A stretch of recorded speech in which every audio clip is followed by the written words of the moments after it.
Hello and welcome back.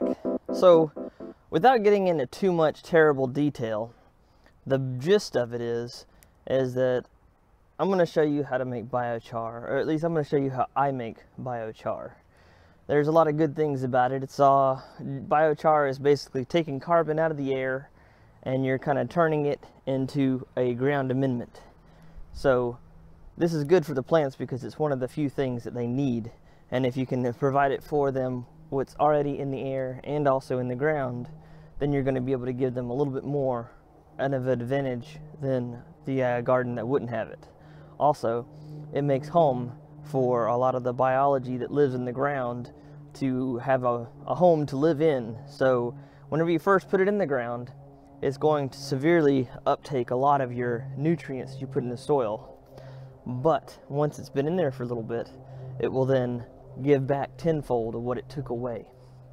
So let's go through the process of making some biochar. And there's my buddy Copper, my little farm dog as I call him.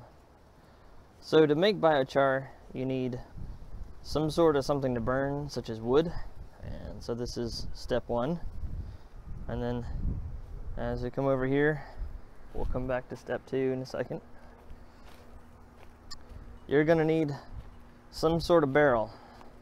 This is a 30-gallon barrel that I got from my local oil company. Changes my oil. I think I paid 20 bucks for it. And this is a 55-gallon drum. And what you'll do is you'll take barrel A, the 30-gallon drum, and put it inside barrel B, the 55-gallon drum. And if you want maximum efficiency, you gotta take the top and cut a hole in it. And I put a pretty tall stack on it. They say the taller the better.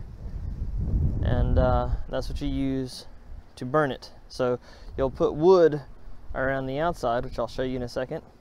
And then whenever it gets to a burning state, you put on the top and it'll make the pyrolysis happen. What you'll get is this biochar. If you listen to it, it clinks. I don't know if you can hear it, but you take the biochar, you'll crumble it up in your hands, and you'll get this, a much smaller, finer piece of charcoal. And then I run it through my chipper shredder over here, catch it with this little barrel here that I made, and you get a nice, fine, well chopped up biochar. And I'll take that and I'll put it all inside my storage area here, my 55-gallon drum. And then once I get this full, I'd say about every 300 feet is a line. That's about 300 square feet is a line I do. So I have 2 barrels I've been filling up for some time from my garden. So let me go ahead and fill up our retort chamber, and we'll show you what it looks like all full and ready to go. So here's your step 3. You take the wood from your wheelbarrow, and this is just one wheelbarrow load, very heaping. And I filled up the retort chamber here in the middle, and then I also filled up around the outer edge. Now, if this is all you have, this will work fine. So your next step is to grab this top here, because you don't want pyrolysis. Only happens whenever you burn something and it's a low oxygen environment, which is what I'm creating here. Pardon me. Which is what I'm creating here in the center. So there are a few holes for ventilation, so that way it doesn't just explode off. But what I'll do is I'll bend all these tabs down. Now, what I've noticed in my retort chamber is if I add a secondary extra barrel third on top, such as this, it gives you a little bit more room. So that way you can kind of fill it up to about here-ish. Well, see, the problem that I have is you see where my wood is, and then my next pieces, I normally cut pieces that are about like 3 foot long, So if I do this, then I can put my taller pieces in here and it still doesn't breach the top. So as soon as I see this thing get started, you just take the top, put it right on. There you go. But this is how I do it. You can do it whichever way you want. And now we're back. So now that we got the chamber filled, as I said before, I like to get it to where there's no possible way it couldn't finish at the biochar. We're going to use this generic brand lighter fluid to just kind of get it nice and moist, get everything nice and wet. My wife always tells me I use way too much of this stuff, and you know, to a degree I'll agree with her, but that's part of the fun of this, you know. This is your hobby. Well, this is my hobby, and I like fire, so it kind of works out for the best. Sorry about the drunken motion there. You get your lighter.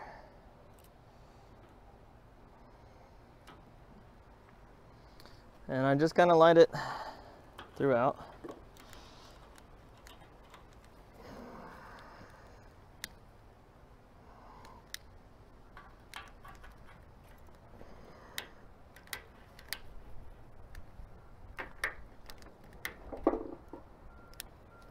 Well, I don't really have to. It's doing it for me. See the kindling catch on fire, and then it'll catch everything else on fire. So now you've seen the first stage all the way. Well, mostly all the way. Once this catches on fire, we'll come back and show you what the next step is. Hello again.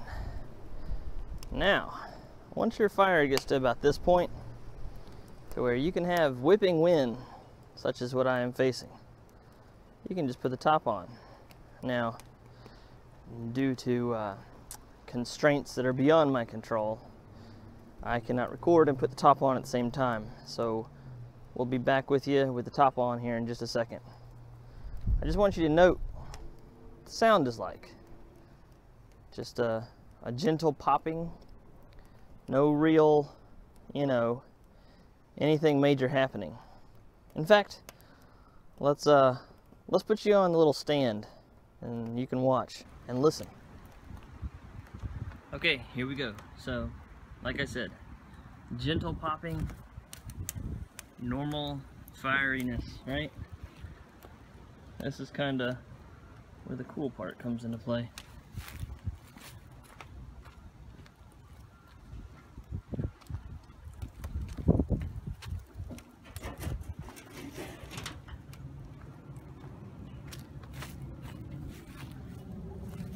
All of a sudden, it's just a roaring fire, and to me it's just the coolest thing ever, because if you can see, all that fire is getting sucked up to the chimney.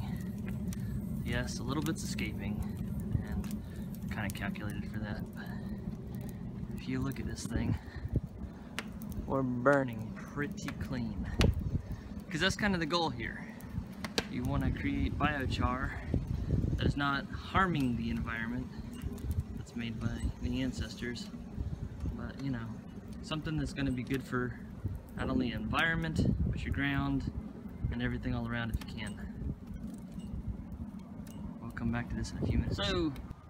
So you may be wondering why you're so far away.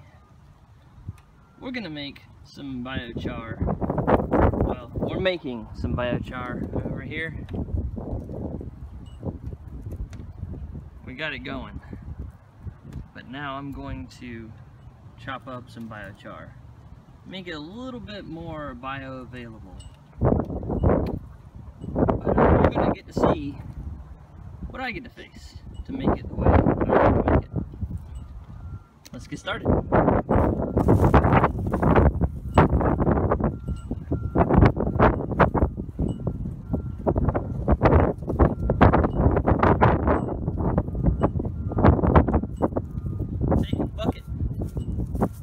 BioChar.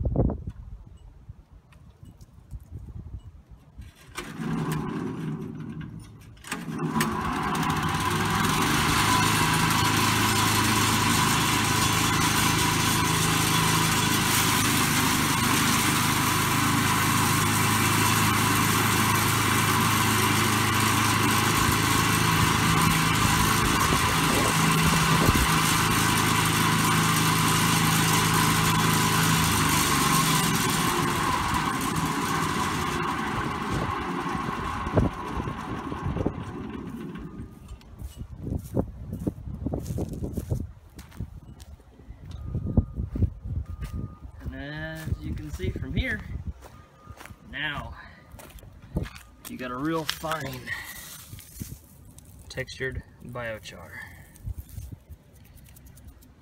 So I hope you enjoyed that. I have a lot more work to do, as you can see. A lot more work to do. So this is me and my buddy Copper saying, good luck gardeners, and keep on gardening.